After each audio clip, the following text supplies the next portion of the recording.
tell y'all a story. Come on. Go ahead.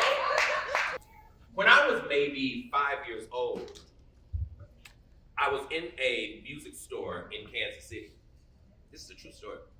And my parents were shopping in the mall, and I saw this white man playing a piano, right?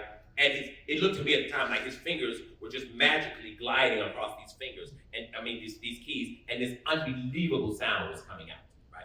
And I remember just standing there frozen, right? I was in kindergarten. I was just frozen, like, I want to do that. My God, that just seems like magic. So I told my father, I said, Daddy, I want to play the piano. And Daddy said, listen here, are you sure? I said, yes. He said, because if you want to play the piano, I'm going to buy a piano.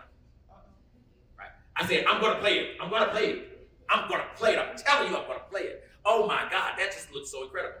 So, if some folks are here old enough to understand, my father put a piano on a thing that was called layaway.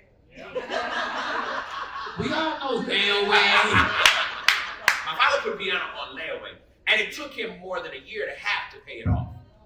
So one day I came home from school. By this point, I had forgotten all about this because now I was in the second grade, right? Come home from school, and the piano is in the house. And I was like, oh, I saw it in the living room. I was like, oh my God, Daddy bought this piano.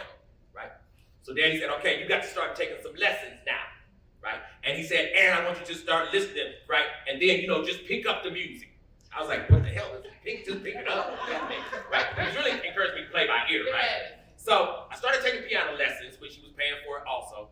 After maybe a year or so, I said, I'm not really feeling the piano anymore. I'm in third grade now. Girl, come on, you know how this goes. I do. I said, I'm going to do something else. I think I'm going to do something else. And my father said, I want you to listen to me.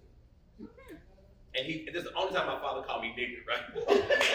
He said, he missed that. He said, nigga, you might do 25 things in your life. But one of them goddamn